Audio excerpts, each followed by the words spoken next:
Naam, mtazamaji wa Renyo Update TV.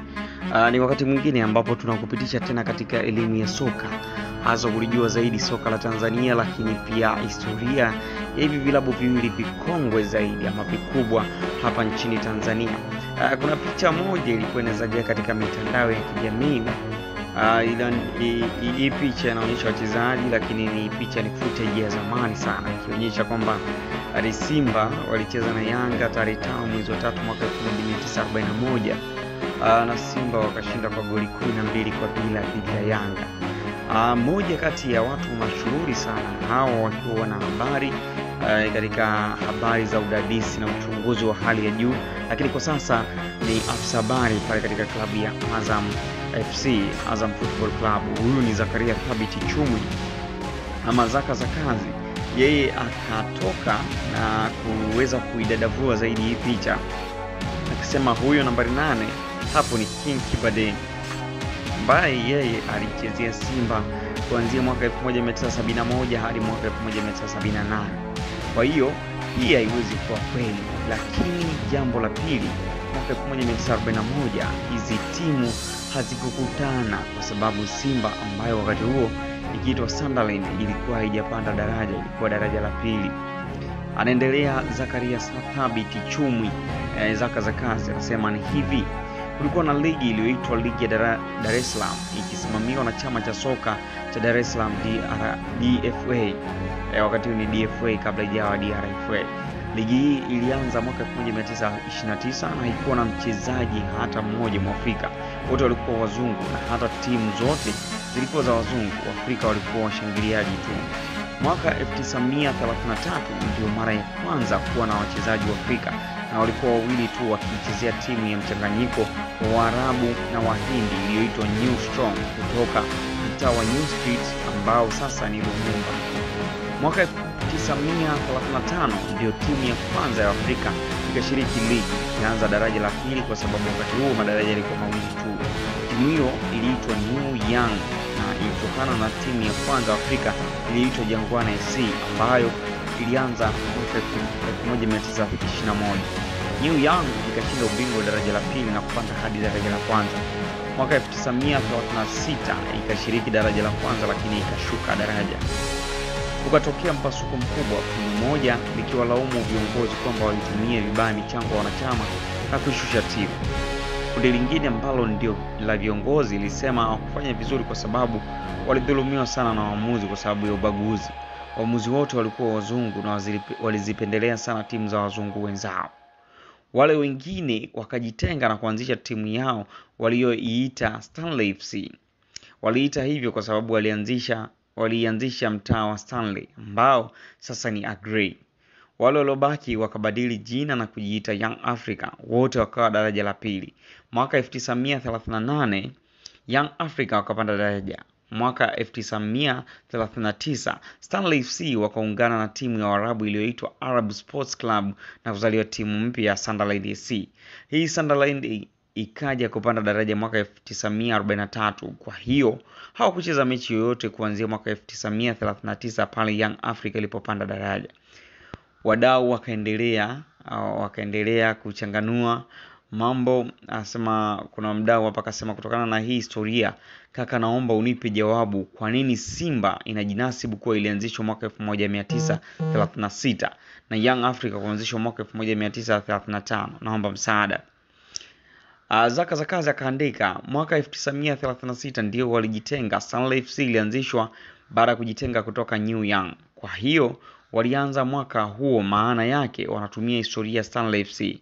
Lakini Simba ilitokana na Sunderland na Sunderland ilitokana na Stanley FC na Arab Sports Club. Sijui kwa nini hawataki kutumia historia Arab Sports Club kwa sababu ndio kongwe zaidi. Mdau akauliza, Arab Sports Club ilianzishwa lini mkuu? Sasa Zaka za kazi akaja akajibu akasema 1920. Labda niwape kisa cha Stanley FC kuungana na Arab Sports Club. Ni hivi: ligi ilikuwa kibaguzi sana kiasi kwamba baada ya timu yao pekee kwenye ligi New Young kushuka daraja, Waafrika wakaanzisha chama chao cha soka walichokiita African Football Association, AFA. Lengo lao lilikuwa chama hiki kizianzisha ligi yao wenyewe, wacheze peke yao. Wazungu ambao ndio walikuwa wakoloni wakaona hii litakuwa tishio kwa ligi rasmi ya DFA ambayo hadi wakati huo ilishapiga hatua kubwa sana, ikiwa na bodi yake ya ligi iliyoitwa Football League Management Committee FLMC, ikitumiwa na FIFA kama mfano wa ligi zinazoendeshwa vizuri barani Afrika. Ligi hii ilikuwa chini ya FA ya Uingereza. Kwa hiyo wakafanya kile kitu kuhakikisha wazo la ligi mpya halifanikiwi. Malalamiko ya Afrika yalikuwa waamuzi hawatendei haki. Ukafanyika uchaguzi kupata viongozi wapya wa FA ambao sasa waliamua kutatua haya matatizo. Mwaka 1936 kikafanyika kikao cha kwanza pale New African Hotel kwenye ukumbi wa Palm Court kujadili waamuzi. Kikao kikakosa majibu, wakafanya kikao kingine mwaka 1937 kwenye Hotel Spreadland, ndipo wakafikia mwafaka wa kuanzisha chama cha waamuzi kilichoitwa African Football Referee AFR Julai 7, 1937. Huu ndio mwaka ambao kombe la taifa lilianza likiitwa Sunlight Cup kwa sababu lilidhaminiwa na kampuni ya sabuni ya Sunlight. Chama hiki kikasimamia waamuzi wa Tanganyika yote.